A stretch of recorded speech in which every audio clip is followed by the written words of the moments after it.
कोरा गजबे के फीलिंग होखे लागल थोड़ा थोड़ा लाज लागे सैया जी उठाई ले कोरा गजबे के फीलिंग होखे लागल थोड़ा थोड़ा बारा डर लागे छुए दुनु गाल रे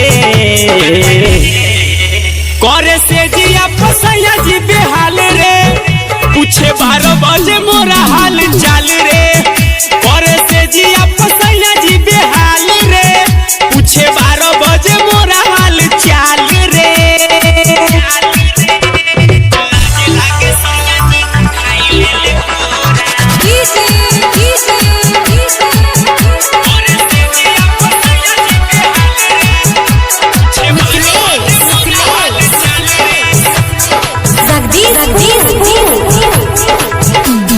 सूते देवे करे परेशान रे रोजे कहे लागेल दुतिया के चान रे ए सखी सूते नहीं सूते देवे करे परेशान रे रोजे कहे लागेल दुतिया के चान रे बहिया में कसी पिया झुलुआ झुलावेला ऊपर नीचे करी हम के हिलावेला हारे देखी उठावा के लाल रे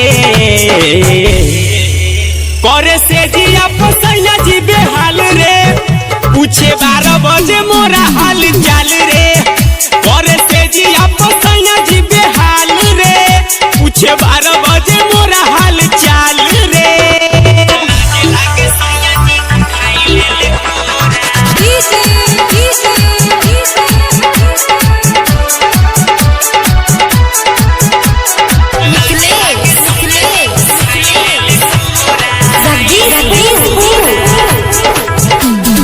लली तबल मुआ रहेला खखुआई चोलिया के चाकर देखी जाता पगलाई ना मानेला लली तबल मुआ रहेला खखुआई चोलिया के चाकर देखी जाता पगलाई रमेश अरे समिया से लागे बड़ा डर हो आतिफ कलाम लेबे पाजा में भर हो तब ठोकेला भतार खूबे ताल रे करे से जिया सैया जी बेहाल रे आ पूछे 12 बजे मोरा हाल चाल रे करे से जिया सैया जी बेहाल रे पूछे 12 बजे मोरा हाल चाल रे लाज लागे सैया जी उठाई ले कोरा गजबे के फीलिंग होखे लागल थोड़ा थोड़ा लाज लागे सैया जी उठाई ले कोरा गजबे के फीलिंग होखे लागल थोड़ा थोड़ा अब बड़ा डर लागे छुए दुनु गाल रे